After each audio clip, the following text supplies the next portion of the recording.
Hello, John. Hello, Oliver. You're going to do a very, very nice poem today. It's by J.R. Tolkien, and you're going to give us maybe a little bit of background about J.R. Tolkien for those who don't know. Correct. He was a Catholic convert and a very staunch Catholic. He wrote many books, and a lot of them are very well known. For example, Lord of the Rings was a book that he wrote and become an international film watched by millions. He's known throughout the world as being a very inspiring writer, a famous writer, and he also was with the father of Daniel Day-Lewis, the film star, Cecil Day-Lewis, who also became a convert. They were based in Oxford, and I think they had academic careers, but they were marvellous to advance the Catholic faith in a country that was quite the reverse of being Catholic. It was where the persecution of the Catholics occurred for hundreds of years in that country. So the like of J.R. Tolkien, Cecil Day-Lewis, and then of course Cardinal Newman, who was an Anglican and very influential in that country, become a staunch Catholic, and then become a cardinal, and was a great inspiration to Catholics in that country, and giving them a place in the society that they weren't being abused as they had been for centuries.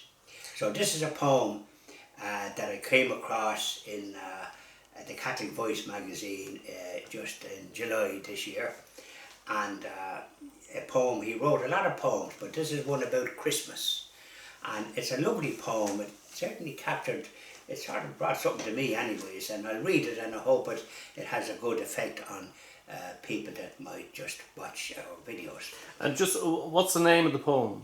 It's the name of the poem. It's a Christmas prayer to the Blessed Virgin, the Blessed Virgin Mary, and it's called Noel by J.R.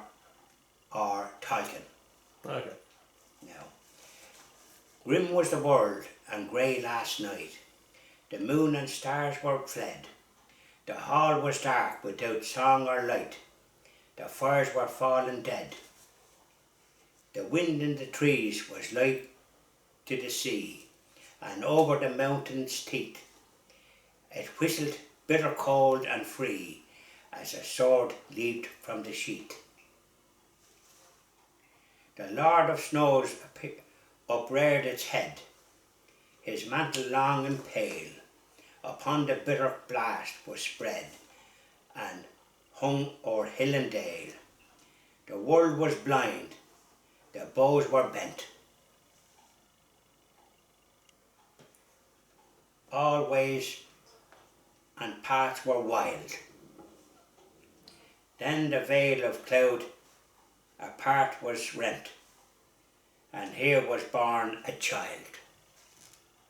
The ancient dome of heaven's sheer was pricked with distant light. A star came shining white and clear, alone above the night. In the dale of dark, in that hour of birth, one voice on a sudden sang.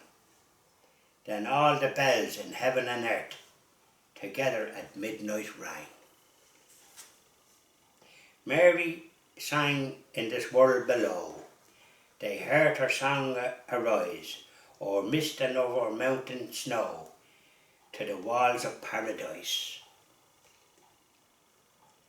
And the tongue of many bells were stored in heaven's towers to ring, when the voice of mortal maid was heard, that was mother of the heavenly King. Glad is the world and fair this light, with stars above its head, and the hall is filled with laughter and light, and there are burning red, and fires are burning red.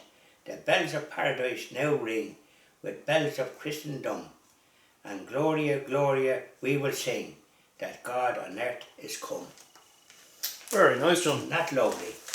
I think it's a poem actually for all time and great hope. Absolutely. Yeah. Thank you, John. Thank you, Oliver.